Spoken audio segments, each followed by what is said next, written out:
Selamat pagi Ibu dosen dan teman-teman semua. Terima kasih atas kesempatan yang diberikan kepada kami. Kami dari kelompok 5 akan menjelaskan mengenai antiinflamasi steroid. Pertama-tama kita harus mengetahui mengenai inflamasi. Inflamasi berasal dari kata inflamar yang berarti membakar. Inflamasi merupakan respon protektif yang sangat diperlukan oleh tubuh dalam upaya mengembalikan ke keadaan sebelum cedera atau untuk memperbaiki diri sendiri sesudah terkena cedera. Inflamasi merupakan reaksi sistem kekebalan alami yang dimiliki tubuh untuk melawan serangan penyakit. Proses ini merupakan respons biologis terhadap sinyal bahaya yang menghampiri tubuh. Tanpa adanya proses peradangan, maka kemungkinan bagi infeksi dan luka untuk sembuh menjadi sangat kecil. Inflamasi terjadi ketika jaringan tubuh mengalami cedera, terinfeksi bakteri, terkena racun, atau panas. Sel-sel yang rusak melepaskan zat kimia yang disebut histamin, prostaglandin, dan bradikinin. Fungsinya yaitu agar pembuluh darah melebar sehingga lebih banyak darah dan sel darah putih mengalir ke area tersebut.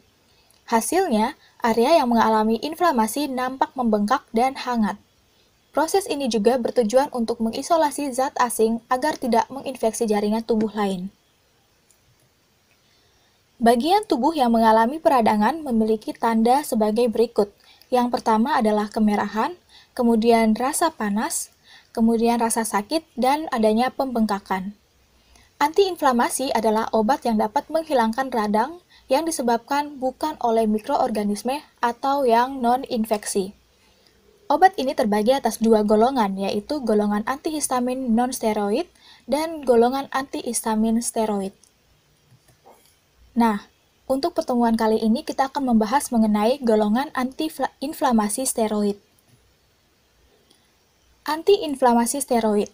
Obat ini merupakan antiinflamasi yang sangat kuat karena obat ini menghambat fosfolipase A2 sehingga tidak terbentuk asam arakidona.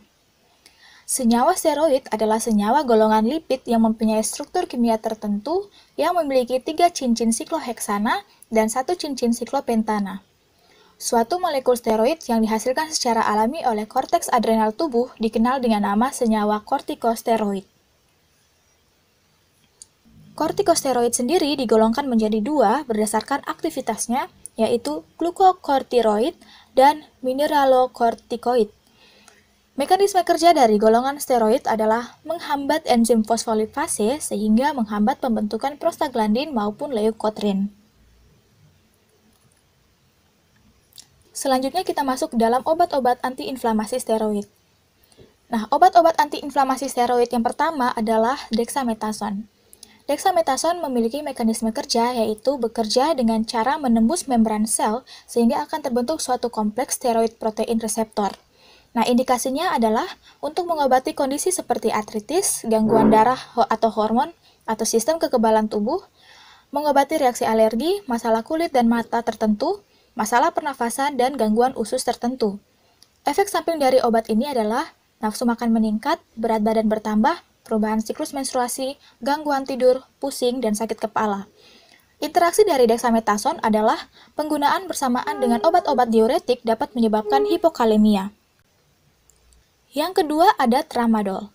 Tramadol memiliki mekanisme kerja, pertama, dengan mengikat secara stereospesifik reseptor mikroopioid di sistem saraf pusat untuk mengeblok sensasi nyeri dan respon terhadap nyeri atau inflamasi.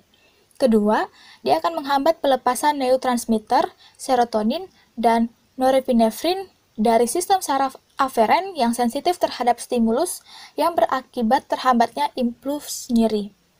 Indikasi dari tramadol yaitu untuk mengobati nyeri sedang sampai berat, baik itu nyeri akut maupun kronis, misalnya nyeri pasca operasi.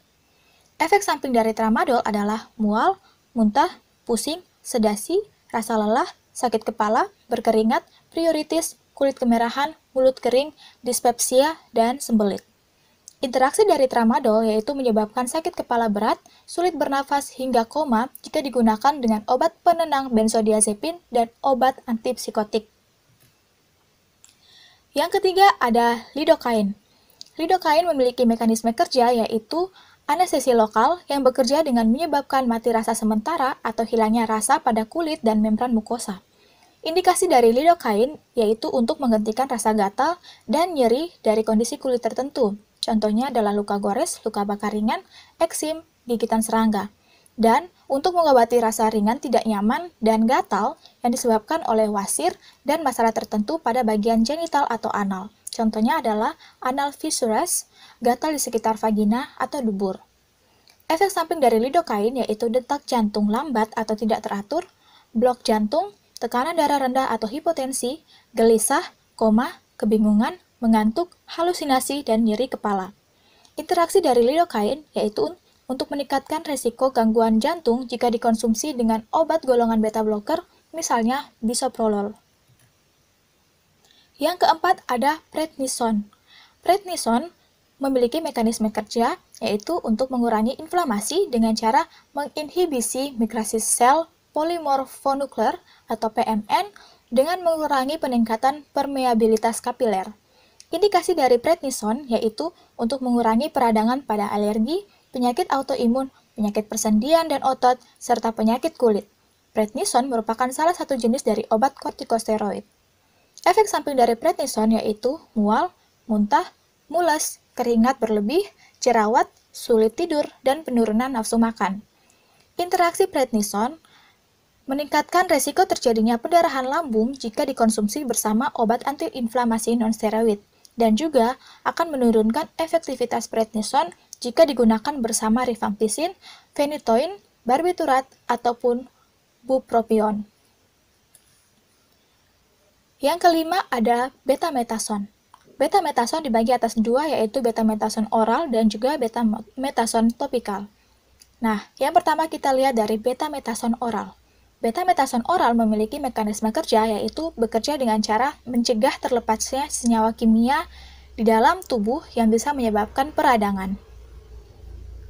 Indikasi dari betametason oral yaitu meredakan peradangan dan reaksi alergi, kemudian sebagai terapi pengganti hormon bagi penderita hiperplasia adrenal kongenital, yaitu suatu kondisi ketika kelenjar adrenal tidak dapat memproduksi kortikosteroid secara alami. Efek samping dari betametason oral yaitu lelah atau otot-otot melemah, sulit tidur, resiko infeksi, nyeri lambung, dan gangguan pencernaan, berat badan bertambah, perubahan suasana hati terutama pada awal pengobatan. Yang kedua ada betametason topikal. Betametason topikal memiliki mekanisme kerja yaitu bekerja dengan menghidupkan senyawa-senyawa alami yang berguna untuk meredakan gejala-gejala peradangan berupa pembengkakan dan kemerahan. Indikasi dari betametason topikal yaitu digunakan untuk mengatasi reaksi alergi atau mengurangi peradangan kulit akibat sejumlah kondisi seperti eksim serta dermatitis. Efek samping dari betametason topikal adalah iritasi kulit, kulit kering, kemerahan, gatal, dan panas. Sekian hasil presentasi kami. Jika ada pertanyaan, kami persilahkan. Terima kasih.